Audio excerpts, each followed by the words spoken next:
Saya dapat belajar teknik lagu. Apa yang saya dapat dari bengkel Ustaz Tambul ni sesuatu yang mahal lah. Mahal. Tak ada di luar sana. Ada sini je.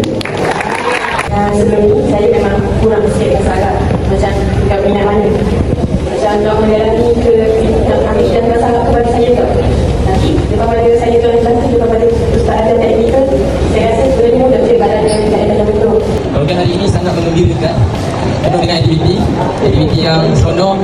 Dan apa yang saya dapat baru daripada ini adalah saya dapat tahu sorok lagi tentang PMPL, tentang PMAD, cara bertulis PMAD. So, mudah-mudahan cara bergambar dia ada lagu juga. Yang saya dapat hari ini ialah dapat ilmu yang baru yang saya tak tahu pun dan tak faham. Lepas saya beranikan diri untuk tanya benda tu, terus saya dapat. Yang best pasal program ni, dia dapat meningkatkan kemahiran bahasa Arab. Dan juga orang yang tak tahu pun jadi tahu.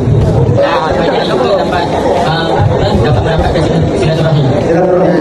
Betul, orang yang tak kenal pun boleh jadi ramai. Dengan form yang berbeza. Penisian.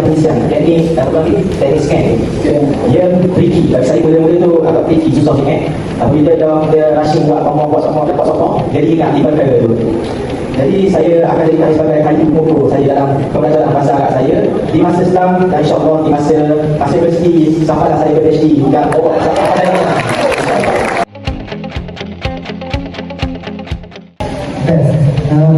program yang saya sertai yang ini memang sangat best. Kenapa best? Apa yang best? Saya boleh tahu cara buat karangan dengan cara yang paling mudah untuk saya betul. Bagi pendapat saya, program ini sangat best dan menarik lah. Saya bersyukur saya dapat sertai program ini. Alhamdulillah, saya dah faham cara-cara untuk membuat karangan. Bagi saya, program ini memang sangat best. Ini antara program bahasa yang paling best untuk saya lakukan.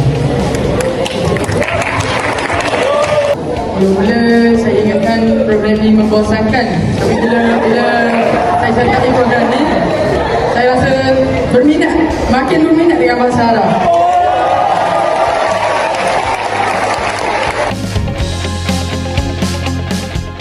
Dulu 60%, sekarang alhamdulillah 85%.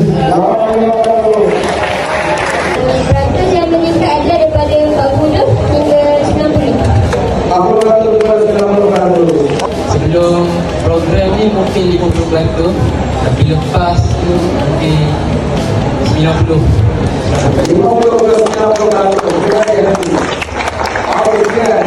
Dia ni 2 bulan, dia ni 9 bulan. Sebelum ni minat dalam 40%, tapi minat tetapi program ni dalam 100%. 100%. Terima kasih. Boleh katakan 40 ke 100. Oh, 40% meningkat kepada 100%. InsyaAllah. Sebelum saya sertai program ini, saya rasa 60% saya buat. Dengan sertai ini ada alhamdulillah 100%.